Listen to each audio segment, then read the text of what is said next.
What's going on, guys? Did you guys see that ceremonial weigh-in? I mean, what the hell was that? I got to be honest with you, though, man. The kid is selling the fight. He won. I mean, if you really think about it, Ryan Garcia is winning at this point. It's you got to look at both sides of the ball here. You got to look at Devin Haney, who is ultimately a much better boxer, a better technician, better for the sport, but he doesn't sell. Like, he's not a marketing guy. He doesn't sell. He doesn't put asses into the seats. Then you get a guy in Ryan Garcia on the other side of the fence who is a social media star. This is really what made him. He took the boxing platform and utilized that in leverage to social media.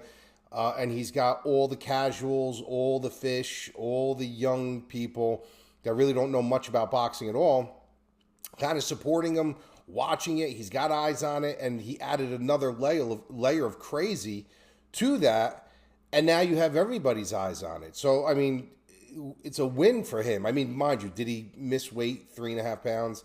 Yeah. Did he have to pay the money? Apparently he did. Devin Haney has no reason to lie and say that he didn't. But the fact of the matter is, from a marketing standpoint, there's a lot more eyes on this fight than there should be, to be honest with you. And here's why I said because there should be. Because, first of all, let's go into the narrative, people talking about, the level of crazy he's at. There's a part of me that I said in another video that, yeah, I do think that this kid is legitimately a little bit off the wall. I do think he's doing drugs. I do think he's partying.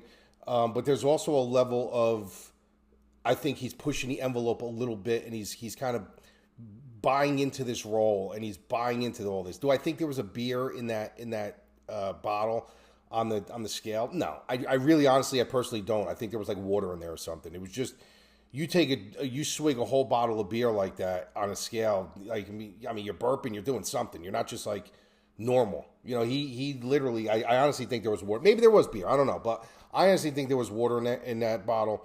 I think he's playing it up a little bit. I really, really do. I do think there's a part of him that this is real. He's just an off-the-wall human. He's doing drugs. He's kind of out of control. But I also do think there's three elements to this. I think there's what I just said. I think that he is pushing the envelope a little bit. And I also think it's an identity crisis for this kid. I think, like, if you remember back in the day, a guy like Justin Bieber, who, like, literally was like this young heartthrob for all these young girls, and then he wanted to lose that identity. And at that point in time, it's hard. You can't. So what did he do? He kind of went completely to the other side of the street. He started getting all these tattoos. He started getting into fights with bouncers. He was in the news for just being trying to be like a bad boy. And it just came across like real weird. And I think that's what's happening here. I think everybody's so used to seeing like this Golden Boy Part 2 situation with Ryan Garcia when he was a kid, and now all of a sudden he's trying to be this other guy, this like real off the wall crazy guy, and it's just not translating to people, and it's a bad look, but it makes him look super crazy, and it sells, and people are going to be watching it, so it's kind of a win, from a marketing standpoint. Let me tell you something. As far as Oscar De La Hoya, this is him right now.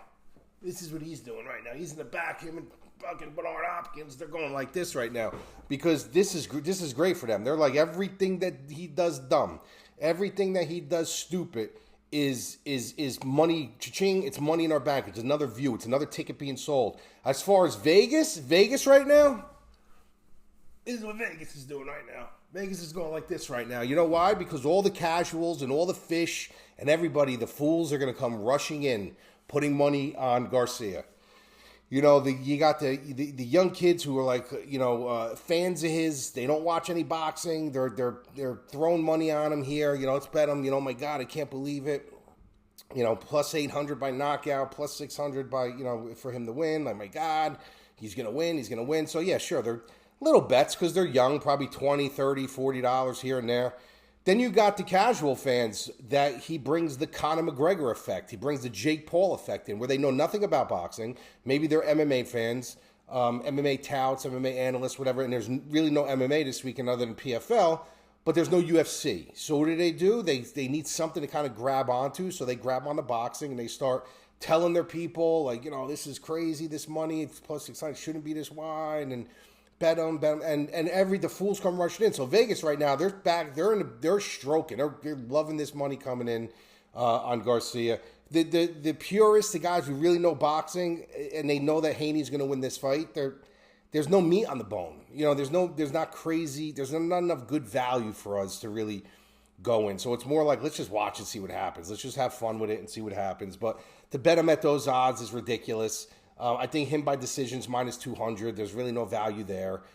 Can he finish him? Yeah, but even if he does finish him, it's like almost even money. It's not like really, not crazy value there. You know what I mean? So it's like the purists, the guys who really know boxing, they're just kind of staying away from this from a totality. The fish and the casuals, that's where Vegas is. This is a perfect fish net for them, you know, and it's going to work out for them. They're going to make a lot of money, on the people betting Ryan Garcia.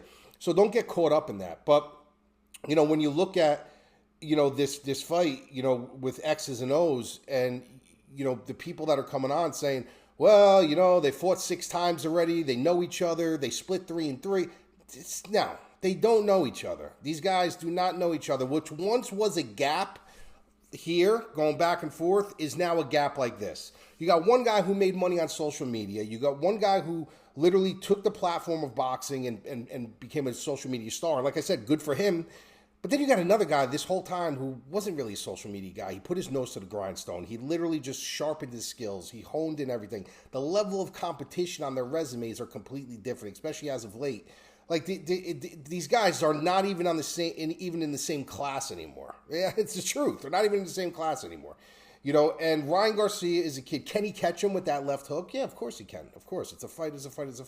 But the chances of that happening are so slim. I mean, I would be really usually when you know, a match happens, I can make kind of an argument. Well, you know, this guy, you know, has a shot here, and I wouldn't be totally shocked, but I'd be shocked if he wins this fight. I would be completely shocked.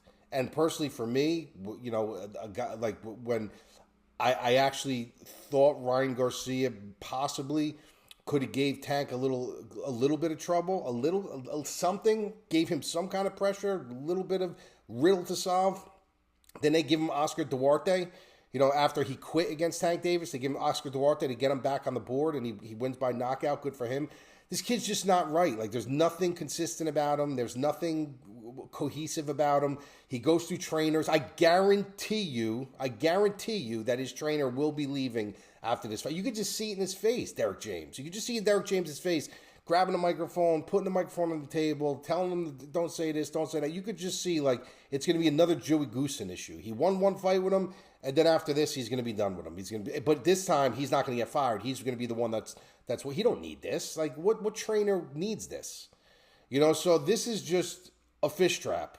But Garcia's winning on the marketing end of it. I mean, it's not helping, you know, his popularity from a positive standpoint.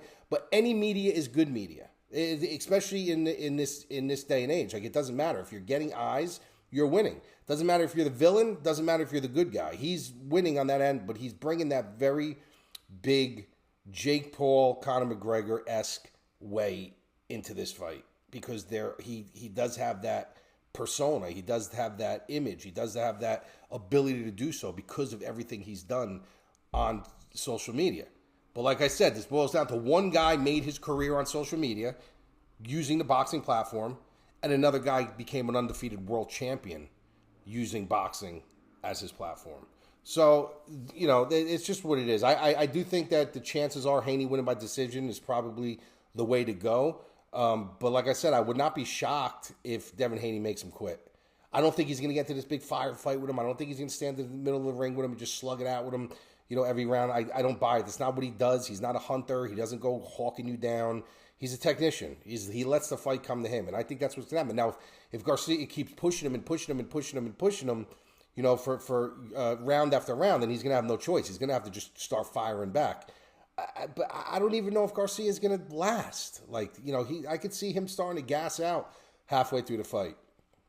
The kid's just not wired, you know, to be a fighter. The kid is a kid with very good boxing ability. He's got athletic ability. He's fast. He's sharp. He did a lot of great things in amateurs. He looked really promising coming up. But at the end of the day, he can't get out of his own way. Devin Haney is a kid who, like I said, he didn't go through trainers like underwear. He's got consistency. He's got cohesion. He's got his father in his corner. Like him or love him or hate him, Bill Haney, these guys are a team. it's a very hard recipe to beat. So don't be a fish. Don't get caught up with all these outlets saying, bro, go bet him, Garcia. What great money, great odds. You're wasting your money. Don't be the guy that Vegas is looking at. Why Vegas is going like this, begging you to come and bring them their money. All right, I will do a post fight though. I will tell you, and if I'm wrong, I'm wrong. I'm going to come on here and tell you I'm wrong. I would say, dude, this kid literally Andy Kaufman does. I am wrong. I'm not going to come on here telling you I'm wrong. I'll talk to you later.